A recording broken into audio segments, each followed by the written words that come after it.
Good afternoon, ladies and gentlemen. How are you doing? This is Leo Naranjo IV. Today is the 21st of January, 2026. Why am I here today? Because I wanted to give props to a gentleman that I just had a conversation with that went completely south. Not the first time, it won't be the last time. Well, Leo, what did you do? I called up a union at their request. Followed up. President Tim Campbell, Local 18 ILWU, West Sacramento, the port folks there at the Port of Sacramento. Been trying to get in contact with these people. Been trying to sit down with them and have a conversation after I saw a news article from Mr. Campbell denoting why the Port of Sacramento is being closed. From the union position, it seems like the Port of Sacramento is being closed because West Sacramento, Yolo County, wants to repurpose that land, according to the union.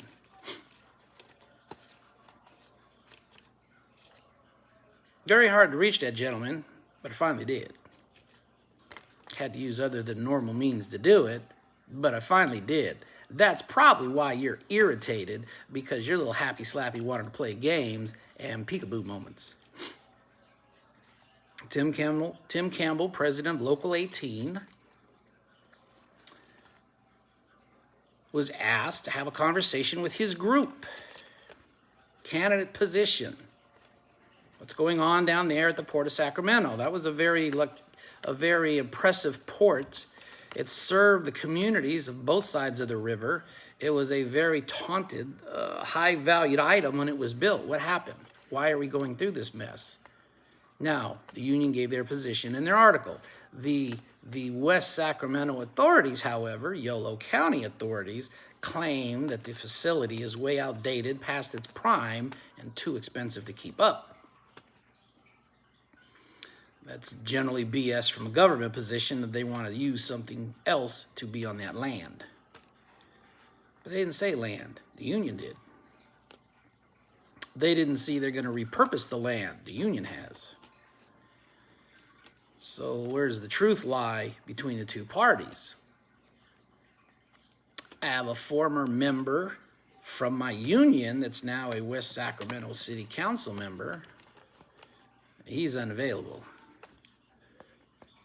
on the Democrat side. Mr. Borges, Angel, as they call him. Can't talk, never available, never around. Doesn't want to have that courtesy call. Doesn't want to answer any specific questions. Okay. Got a union member, trying to reach them to find out what's going on, have a sit down with their people, maybe show what a candidate is, show what this type of candidate is. Mr. Campbell, well, yeah, we'll have a talk. Let me see if I can get with my board and see what they want to say. We're not looking to endorse anybody at this time. No, sir, I didn't say endorsement. I said conversation. You want to endorse, I'm not going to turn it down, but that's not what I'm looking for. I'm just looking for the conversation. Understand it's too early to throw out endorsements. I get it, not a problem. That's your choice anyway. Sure, call back. Okay, we call back a few times at his request. Always an interesting reason why they couldn't sit down and talk. So in today's modern world of telecommunications, communicational methods and everything else, it makes you start to wonder, are you being honest or full of shit? Let's call it what it is, sir. So today I called you back past the time when you said you were going to have an emergency meeting to find out, did you actually have one? No, I didn't have one. Who's this? You always seem to never know who this is, even if I explained who I was. And you seem to be a little hostile when we started the conversation in the first place. Almost to the point of an arrogance, of don't bother me type of I'm holier than thou attitude, but I digress.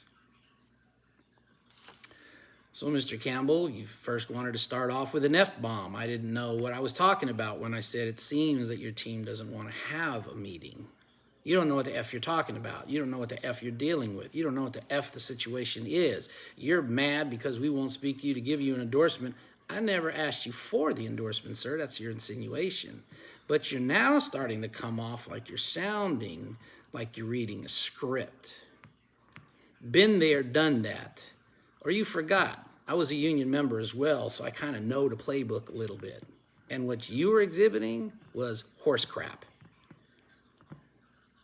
Bitch, sound good, sound rough. You F-bombed me to death. In my youth, I'd have went toe-to-toe with you.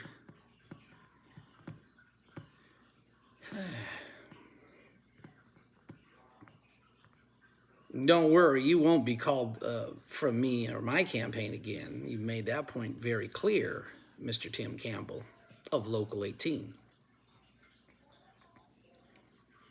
Not looking for an endorsement from you folks, won't be after today.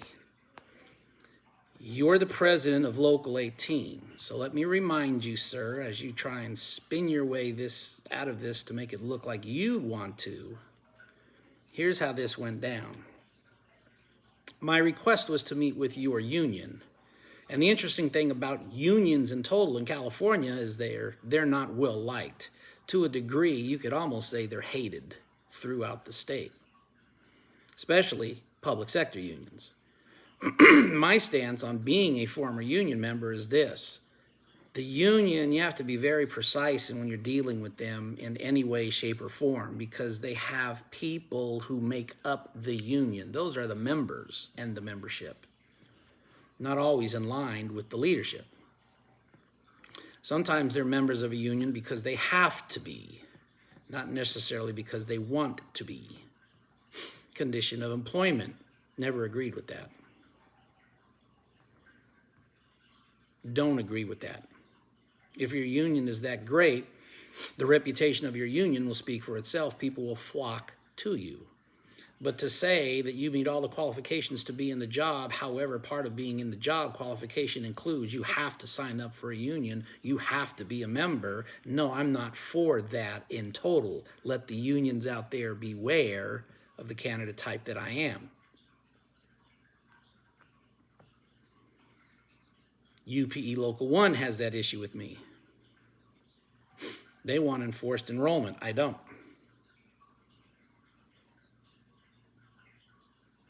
There's a few other things that we philosophically don't agree with, but their director is looking out for the ambitions of his union. My position is the cost to the citizens of the state. Totally different. Well, Mr. Campbell has decided that I don't know what the F I'm talking about. Would I have liked to have gotten his endorsement? Well, not his union's endorsement? Sure, would have been a great thing. But I think he found out this is a Republican candidate, and he's Democrat leaning. You can play that platitude BS all you want that you told me. You don't care which one of the parties is there as long as they help out your guys. But I kind of think that that's BS too, because I know how that game's played as well. Anybody else reached out to you to your problem? Nope, not that I'm aware of. You haven't stated anything on the news. I haven't seen anything, and I've been keeping track. Your situation changed? Nope, not that I'm aware of. Nothing in the news lately. Same old, same old. So what's the problem? Your people can't get a quorum, or they just don't want to get a quorum. Are you man enough to say that you aren't having one to have a conversation with members? You didn't need a quorum to have a conversation with a candidate. So let's make that very clear, Mr. Campbell. Conversations don't need quorums. For your official meeting, yes, but just to talk to your guys, that's all you had to do. And you F that one up too, with your bravado-ish self.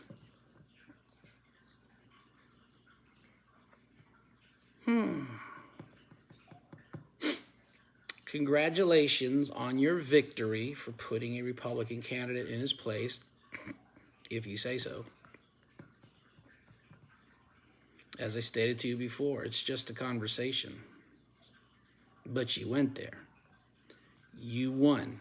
Congratulations. Your guys scored a victory. From you, congratulations. What have you changed? Not a damn thing. What have you mitigated? Not a damn thing. Your port will close. Your people are going to lose their employment. You might survive, but hey, we're not worried about me as a union president. If I'm high enough the food chain, I'll be taken care of. Feel sorry for the fellas because they're not as lucratively covered as you would be. Maybe you're not covered. Maybe you're just pissed off because you see the end of what's happening. But for you, sir, you have probably helped usher in your own demise by having and electing the very people that are now effing you over. In your obstinate mentality self, you probably didn't even come to realize that. Picking a fight with me, hope you feel good. Doesn't matter to me one way or the other. I went there for a communication attempt. You went there because you wanted to have a brawl.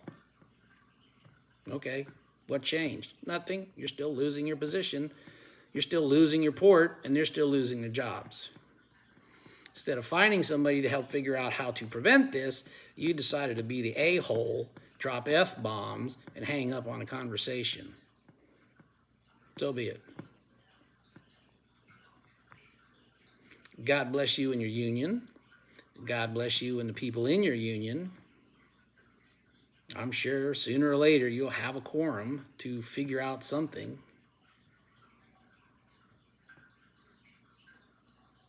Maybe you'll get somebody that'll help you out down the road, but I don't think so.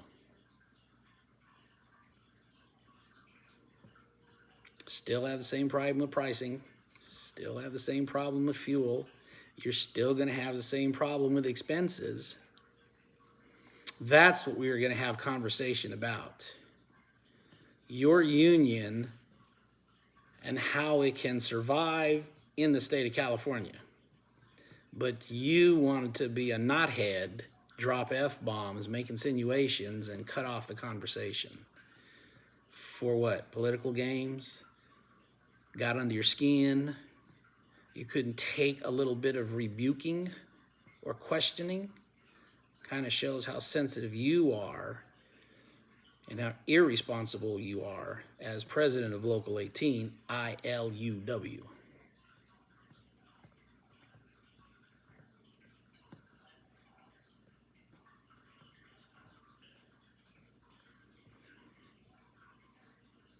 Nothing changed, has it? Told you that when I first contacted your union. Conversation is a conversation. Whether we have one or not, circumstances will continue regardless of if we talk or we don't. Take the high road or take the medium road, take the philosophical road or take the a-hole road, you haven't changed a thing. I never walked towards your group with my hands held open with promises and platitudes. I walked towards your group openly and honestly on what I was about and the conversation we were going to have. You folks had the opportunity to make the decision on where you wanted to be, broke or employed. Seems your boss has decided, for the better part of valor, his reputation and his ego, to be unemployed. Good luck with that. Those are the type of failed leaders I don't want to deal with in California. Those are the type of failed leaders I want to remove from state government. Those are the type of leaders I will not engage in conversation with through the unions because they're lockstep on stupid. Stuck on stupid is my favorite phrase. Prime example right there. God bless you guys. Local 18. Feel sorry for what's getting ready to happen of your place of employment.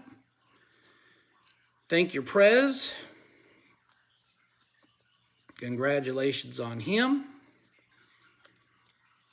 Your lack of quorum obviously includes lack of even having a conversation with however many people were there just to have a conversation. But now we know. My name is Leo Naranjo IV, candidate for governor of 2026 in California. God bless you all. Have a great afternoon. See you later.